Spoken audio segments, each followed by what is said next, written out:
बिस्मिल्लाहिर्रहमानिर्रहीम। अस्सलाम वालेकुम डियर स्टूडेंट्स। आज हम एक्सरसाइज 3.1 का क्वेश्चन नंबर 12 स्टार्ट करेंगे। बट उससे पहले मैं आपको बताती हूँ मल्टीप्लिकेशन के लिए हमारे पास क्या कंडीशन होती है। स्टूडेंट्स, अगर हमने किसी भी टू मैट्रिसेस को मल्टीप्लाई करना है तो उसके लिए हमारे पास एक कंडीशन है, जो हमारे पास फर्स्ट मैट्रिक्स के उसके नंबर ऑफ़ कॉलम्स और जो सेकंड मैट्रिक्स होगा उसकी नंबर ऑफ़ रोज़ की तादाद हमारे पास बराबर हो। Number of columns of first matrix should be equal to the number of rows of second matrix. अगर ये कंडीशन फुलफ़िल हो तो टू मैट्रिसेस हमारे पास मल्टीप्लाई हो सकते हैं, अदरवाइज़ नहीं हो सकते।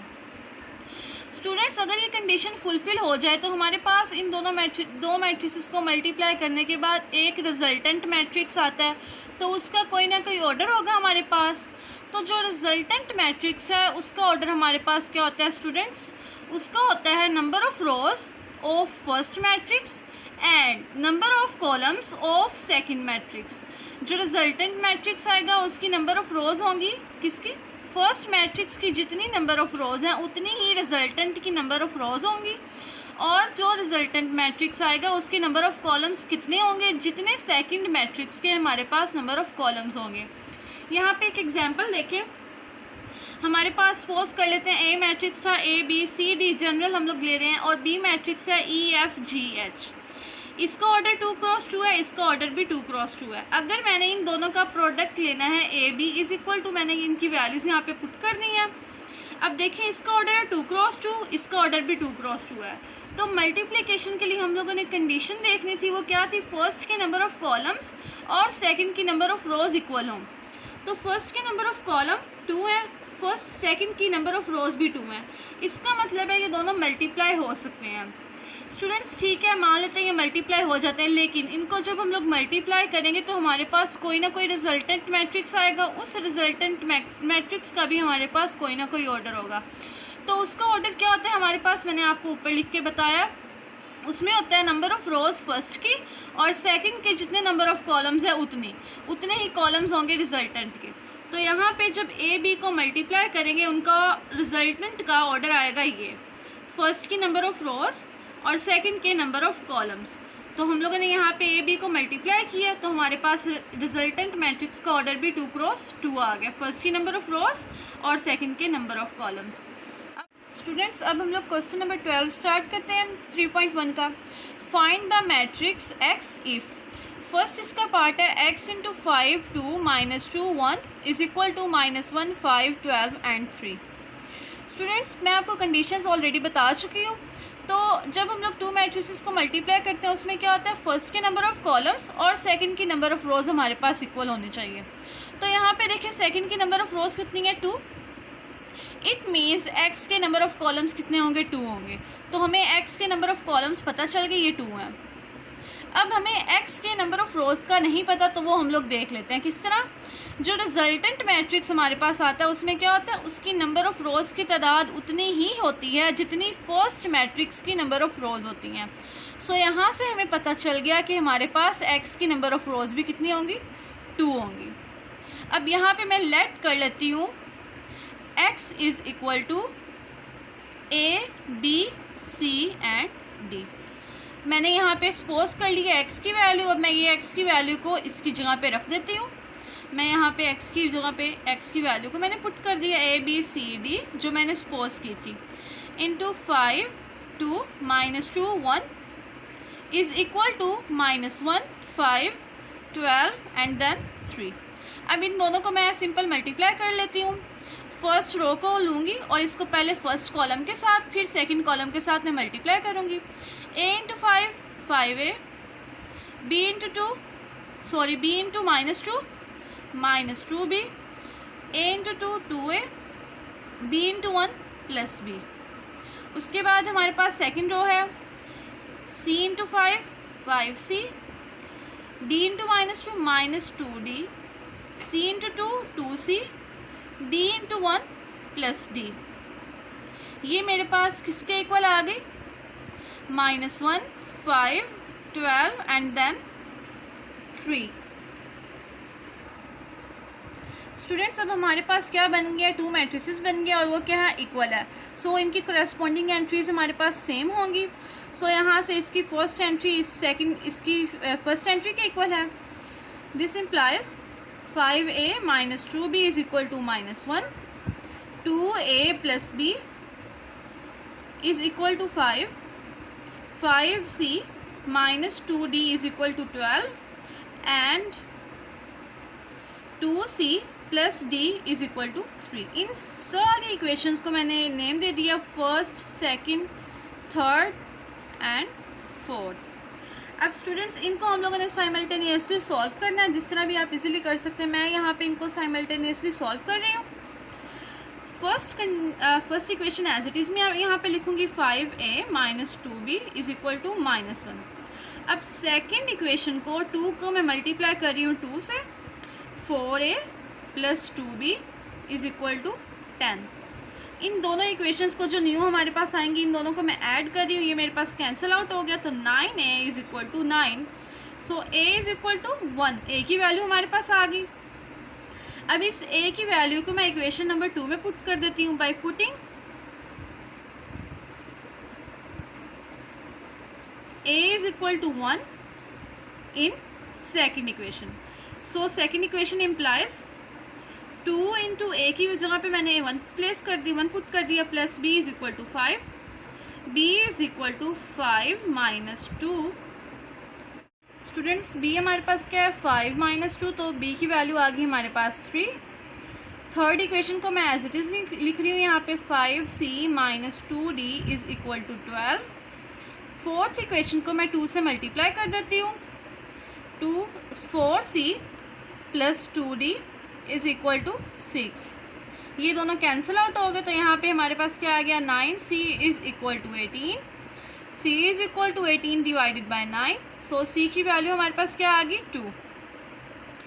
अब इक्वेशन नंबर फोर्थ में अगर मैं c की वैल्यू पुट कर दूँ by putting c is equal to 2 in fourth equation implies 2 into c की वैल्यू क्या है 2 plus d is equal to 3, d is equal to 3 minus 4। So d की वैल्यू हमारे पास आ गई -1। स्टूडेंट्स हमारे पास ए बी सी की वैल्यू आ गई, ए इज इक्वल टू है हमारे पास 1, B is equal to 3, C is equal to 2 and D is equal to -1। हमारे पास चारों वैल्यूज़ आ गई। अब हम लोगों ने सपोज किया था x is equal to A B C and D. अब यहाँ पे मैं चारों की चारों वैल्यूज़ को पुट कर देती हूँ 1 3 2 -1। तो हमारे पास अननोन मैट्रिक्स x जो था वो हम लोगों ने फाइंड आउट करना था, उसकी वैल्यूज़ हम लोगों ने फाइंड आउट कर ली है। हम लोग क्वेश्चन नंबर 12 का सेकंड पार्ट स्टार्ट करते हैं। 5 2 -2 1 x is equal to 2 1 5 and 10। अब यहाँ पे हम लोगों ने x कोई भी मैट्रिक्स हम लोगों ने सपोज कर लेना है, तो उसके लिए पहले हमें इसका ऑर्डर पता होना चाहिए। तो हम लोग यहाँ पे देखते हैं इसका ऑर्डर क्या है 2 क्रॉस 2। फर्स्ट मैट्रिक्स का ऑर्डर है 2 क्रॉस 2। अब हमें x का ऑर्डर फाइंड आउट करना है, तो मल्टीप्लिकेशन के लिए हमें पता था फर्स्ट के नंबर ऑफ़ कॉलम्स कितने हैं 2 हैं, तो सेकंड मैट्रिक्स के नंबर ऑफ़ रोज भी कितनी होंगी 2 होंगी। सो यहाँ पे भी 2 आ गई। उसके बाद हमारे पास रिजल्टेंट मैट्रिक्स में क्या होता है, रिजल्टेंट मैट्रिक्स में फर्स्ट मैट्रिक्स की नंबर ऑफ़ रोज होती हैं और यहाँ पे नंबर ऑफ़ रोज 2 है, यहाँ पे ये भी 2 है, और जो इसके कॉलम्स होते हैं वो सेकंड मैट्रिक्स के नंबर ऑफ़ कॉलम्स के इक्वल होती हैं। तो इसके कॉलम्स कितने हैं 2, सो यहाँ पे इसके कॉलम्स भी 2 होंगे। Let x is equal to A B C and D. अब मैं x की जगह पे ये वाला मैट्रिक्स रख देती हूँ, इसकी value 5 2 -2 1 A B C D is equal to 2 1 5 2 5 10। ये मल्टीप्लाई मैं करती हूँ, फर्स्ट रो को लेती हूँ, फिर इसको फर्स्ट कॉलम के साथ, देन सेकंड कॉलम के साथ। 5a plus 2c 5b plus 2d। उसके बाद हम लोग सेकंड रो यहाँ पे लेंगे, तो वो हमारे पास क्या है -2a plus c -2b plus d equal किसके है 2 1 5 एंड 10। अब स्टूडेंट्स क्योंकि ये हमारे पास 2 इक्वल मैट्रिसेस हैं तो इनकी करस्पॉन्डिंग एंट्रीज भी हमारे पास इक्वल होंगी, सेम होंगी। So this implies 5a + 2c is equal to 2 -2a + c is equal to 5, 5b + 2d is equal to 1, -2b + d is equal to 10। इनको मैं नंबरिंग दे देती हूँ, फर्स्ट इक्वेशन, सेकंड, थर्ड, और ये हमारे पास क्या होगी, फोर्थ इक्वेशन होगी। स्टूडेंट्स नेक्स्ट अब हम लोग क्या करते हैं, इन चारों इक्वेशंस को साइमल्टेनियसली सॉल्व करेंगे।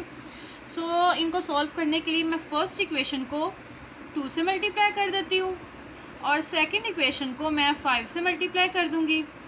तो हमारे पास फर्स्ट को जब मैं 2 से मल्टीप्लाई करूँगी तो हमारे पास आ जाएगा 10a + 4c is equal to 4, -10a + 5c is equal to 25।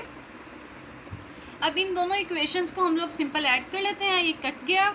9c is equal to 29। So c की वैल्यू यहाँ पे आ जाएगी 29 डिवाइडेड बाय 9। अब हम लोग इस c की वैल्यू को इक्वेशन नंबर 2 में प्लेस कर देते हैं, पुट कर देते हैं equation number 2 bye putting c इन सेकेंड इक्वेशन। अब सेकेंड इक्वेशन में हमारे पास क्या है, -2a, a की वैल्यू यहाँ पे हमारे पास नहीं है तो a की जगह a ही लिखेंगे, प्लस c की जगह 29 divided by 9 is equal to 5। -2a + 29 था तो मैं इसको इक्वल की दूसरे साइड ले जाऊँगी, -29 डिवाइडेड बाय 9। अब यहाँ पे स्टूडेंट्स हम लोग एलसीएम ले लेते हैं। एलसीएम हमारे पास क्या आएगा, 9, 5 × 9 45 -29 -2a is equal to 16 divided by 9, 2 1 2 2 8 16, a is equal to हमारे पास आ गया -8 डिवाइडेड बाय 9। a की वैल्यू भी हमारे पास आ गई। अब नेक्स्ट मैं थर्ड इक्वेशन को 2 से मल्टीप्लाई कर दूंगी, 3 × 2 10b + 4d is equal to 2। Fourth equation को मैं 5 से मल्टीप्लाई कर दूंगी, -10b + 5d is equal to 50। इन दोनों इक्वेशंस को सिंपल हम लोग ऐड कर लेते हैं, इन दोनों के सिंबल्स ऑपोजिट है, ये कैंसिल आउट हो गया। 9d is equal to 52, d is equal to 52 divided by 9। अब इस d की वैल्यू को मैं इक्वेशन नंबर 4 में पुट कर देती हूँ by putting d is equal to 52 divided by 9 in fourth equation implies -2b plus d की जगह पे मैंने 52 डिवाइडेड बाय 9 लिख दिया इज़ इक्वल टू 10। यहाँ पे हमारे पास क्या प्लस का साइन है, दूसरी राइट हैंड साइड ले जाऊँगी तो नेगेटिव हो जाएगा, -2b is equal to 10 -52 divided by 9। इसका एलसीएम लूँगी तो हमारे पास एलसीएम क्या आ जाएगा, 9 आ जाएगा। 90 -52 -2b is equal to 38 divided by 9, 2 1 2 2 19 38। तो b की वैल्यू हमारे पास आ गई -19 divided by 9। Students a b c और d की हम लोगों ने वैल्यूज़ फाइंड आउट कर ली हैं। अब हम लोग x की जगह पे इसकी वैल्यू पुट कर देते हैं। स्टूडेंट्स हमारे पास हम लोगों ने x पोज किया था, x is equal to a b c and d। हम लोगों ने a b c और d की वैल्यूज़ फाइंड आउट कर ली हैं। सो हम लोग यहाँ पे इनकी वैल्यूज़ को पुट कर देते हैं। a हमारे पास आया था -8 डिवाइडेड बाय 9, b की वैल्यू थी -19 डिवाइडेड बाय 9, c की वैल्यू थी 29 डिवाइडेड बाय 9 एंड d हमारे पास था 52 डिवाइडेड बाय 9। हम लोगों ने यही फाइंड आउट करना था। 2 × 2 इसका ऑर्डर है हमारे पास। स्टूडेंट्स क्वेश्चन नंबर 12 हमारा कंप्लीट हुआ, इसका फर्स्ट पार्ट भी और सेकंड भी। आई होप सो आपको समझ आ गई होगी। अगर आपको मेरा टीचिंग मेथड पसंद आया है तो वीडियो को कर दे लाइक, चैनल को कर दे subscribe and please share it with your friends. Thanks for watching this video. अल्लाह हाफिज़।